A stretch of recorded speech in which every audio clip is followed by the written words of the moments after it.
আপনার ফোনে কেউ কল করলে বা আপনি কারো ফোনে কল দিলে আপনার ফোনের আলো কি বন্ধ হয়ে যায়? এটি সাধারণত প্রক্সিমিটি সেন্সর বা ফোন সিটিং এর সমস্যার কারণে আপনার ফোনের আলো বন্ধ হয়ে যায়। এই প্রক্সিমিটি সেন্সর অফ করার জন্য অনেকে ফোনে সরাসরি অপশন দেওয়া থাকলেও অনেকে ফোনে দেওয়া থাকে না, যেমন Redmi, Poco, Xiaomi, Infinix, Tecno, itel এইসব ফোনে সরাসরি প্রক্সিমিটি সেন্সর অফ করার অপশন দেওয়া থাকে, কিন্তু রেডমি, ওপ্পো, ভিভো, নোকিয়া এমনকি বর্তমানে নতুন ভার্সনে প্রক্সিমিটি সেন্সর সরাসরি অফ করার কোনো অপশন দেওয়া থাকে না। এর জন্য ডেভেলপার অপশন ব্যবহার করে প্রক্সিমিটি সেন্সর অফ করতে হয়। এটা কিভাবে করবেন সেটা আমি দেখে দেব। প্রথমে যাদের ফোন সিটিং থেকে সরাসরি প্রক্সিমিটি সেন্সর অফ করা যায় তাদের সম্পর্কে বলছি।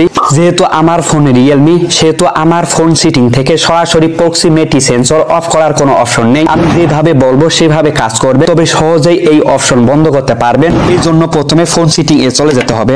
এখন নিচের দিকে স্ক্রল করে আসলে অ্যাপ ম্যানেজমেন্ট বা আপনার ফোনে অ্যাপস নামে একটি অপশন দেখতে পারবেন, এখানে ক্লিক করতে হবে। উপরের দিকে অ্যাপ লিস্ট বা আপনার ফোনে সিস্টেম অ্যাপ সিটিং নামে একটি অপশন দেখতে পারবেন, এখানে ক্লিক করতে হবে। এখান থেকে কল সিটিং নামে অপশনটি খুঁজে বের করতে হবে। আমার এখানে ফোন নামে অপশনটি আছে, আপনার ফোনে কল সিটিং নামে অপশনটি থাকতে পারে, এখানে ক্লিক করতে হবে। দেন এরকম একটি ইন্টারফেসে দেখতে পারবেন ইনকামিং কল নামে একটি অপশন দেখতে পারবেন, এখানে ক্লিক করতে হবে। যাদের ফোন থেকে সরাসরি প্রক্সিমিটি সেন্সর অফ করার কোনো অপশন নেই তাদের ফোনে ইনকামিং কল নামে কোনো অপশন থাকবে না, আর যাদের ফোন থেকে সরাসরি প্রক্সিমিটি সেন্সর অফ করার অপশন আছে তাদের ফোনে ইনকামিং কল নামে অপশনটি দেখতে পারবেন, এখানে ক্লিক করতে হবে। এরপর নিচের দিকে প্রক্সিমিটি সেন্সর নামে অপশন দেখতে পারবেন, এটা যদি আপনার ফোনে অন করা থাকে তাহলে অফ করে দিতে হবে। এইভাবে আপনার ফোন থেকে সরাসরি প্রক্সিমিটি সেন্সর অপশনটি অফ করতে পারেন। এখন যাদের ফোন থেকে সরাসরি প্রক্সিমিটি সেন্সর অফ করার কোনো অপশন নেই তাদেরকে ডেভেলপার অপশন ব্যবহার করে প্রক্সিমিটি সেন্সর অফ করতে হয়। এই সম্পর্কে অলরেডি আমার ইউটিউব চ্যানেলে ভিডিও দেওয়া আছে, সেখান থেকে দেখে নিতে পারে, বা ডেসক্রিপশনে লিংক দেওয়া থাকবে, সেখান থেকে দেখে নেবেন। এই ভিডিওতে দেখাচ্ছি না, কারণ ইউটিউব অ্যালগরিদম সমস্যা করতে পারে, যেহেতু এই সম্পর্কে পূর্বেই ভিডিও দেওয়া আছে। আর প্রক্সিমিটি সেন্সর অফ করার পরও যদি আপনার ফোনের সমস্যার সমাধান না হয় তাহলে আপনার ফোনের ফোন সিটিং এ চলে যেতে হবে। এখন উপরে সার্চ লিস্টে pocket mode, convenience tool, smart stay, smart screen on, keep screen on wheel during উপরের সার্চ লিস্টে সার্চ করতে হবে। এই অপশনগুলো ফোন ভেদে যে কোনো একটি বা দুইটি অপশন দেওয়া থাকতে পারে। এই অপশনগুলো উপরে সার্চ লিস্টে সার্চ করলে সহজেই খুঁজে পাওয়া যায়। আর একটি কথা না বললে নয়, পকেট মোড এই অপশনটি যদি আপনার ফোনে খুঁজে পান তাহলে এই অপশনটি অফ করে দিতে হবে আর বাকি অপশনগুলো অন করে দিতে হবে। যেমন আমি উপরে সার্চ লিস্টে পকেট মোড অপশনটি সার্চ করলাম, আমার ফোনে এই অপশনটি দেওয়া নেই। এখন যদি কনভিনিয়েন্স টুল সার্চ করি তাহলে আমার এখানে এই অপশনটি দেওয়া আছে, এখানে ক্লিক করলাম। এখন নিচের দিকে wake Google Assistant with power button নামে একটি অপশন দেখতে পাচ্ছে, এটা যদি আপনার ফোনে অফ করা থাকে তাহলে এটা অন করে দিতে হবে। এইভাবে বাকি অপশনগুলো খুঁজে অন করে দিবেন, শুধু পকেট মোড অপশনটি খুঁজে পেলে এটি অফ করে দিবেন। এখন ব্যাক এ ক্লিক করে বাইরে হয়ে আসতে হবে। এখন নিচের দিকে ডিসপ্লে নামে একটি অপশন দেখতে পাচ্ছেন, এখানে ক্লিক করতে হবে।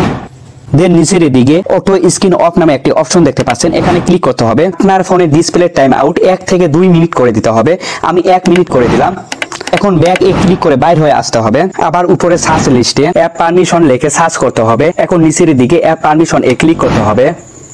এখন উপরের দিকে পারমিশন ম্যানেজার নামে অপশন দেখতে পাচ্ছেন, এখানে ক্লিক করতে হবে।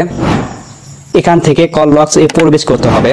এখন এখান থেকে কন্টাক্টস এ ক্লিক করতে হবে, এলাও করে দিতে হবে। ব্যাক এ ক্লিক করে বাইরে হয়ে আসতে হবে। আবার নিচের দিকে ফোন এ ক্লিক করতে হবে, এলাও এ ক্লিক করতে হবে। এখন ব্যাক এ ক্লিক করে বাইরে হয়ে আসতে হবে। মেসেজ এ ক্লিক করতে হবে, এলাও এ ক্লিক করতে হবে। ব্যাক এ ক্লিক করে বাইরে হয়ে আসতে হবে। এভাবে আপনার প্রয়োজনীয় মাধ্যমগুলো এলাও করে দিতে হবে। আবার ব্যাক এ ক্লিক করে বাইরে হয়ে আসতে হবে। একইভাবে কন্টাক্ট, ফোন, এসএমএস এ ক্লিক করে আপনার প্রয়োজনীয় মাধ্যমগুলো এলাও করে দিতে হবে। এখন ব্যাক এ ক্লিক করে বাইরে হয়ে আসতে হবে। নিচের দিকে ফোন এর লোগোটি দেখতে পাচ্ছেন, এখানে টাইপ করে ধরে রাখতে হবে। এখন উপরের দিকে অ্যাপ ইনফো নামে অপশন দেখতে পাচ্ছেন, এখানে ক্লিক করতে হবে। এখন উপরের দিকে স্টোরেজ নামে একটি অপশন দেখতে পাচ্ছেন, এখানে ক্লিক করতে হবে। নিচের দিকে ক্লিয়ার ডাটা নামে একটি অপশন দেখতে পাচ্ছেন, এখানে ক্লিক করতে হবে। আবার ওকে এ ক্লিক করতে হবে। এখন ব্যাক এ ক্লিক করে বাইরে হয়ে আসতে হবে। এরপরও যদি আপনার ফোনের সমস্যার সমাধান না হয় তাহলে আপনার ফোনের কভারটি খুলে চেক করে দেখবেন। যদি সমস্যার সমাধান হয়ে থাকে তাহলে আপনার ফোনের কভারটি চেঞ্জ করে নেবেন। আর এইরকম নিত্য নতুন প্রয়োজনীয় সমস্যার সঠিক সমাধান পেতে চ্যানেলটি সাবস্ক্রাইব করে রাখুন, লাইক ও শেয়ার করতে ভুলবেন না।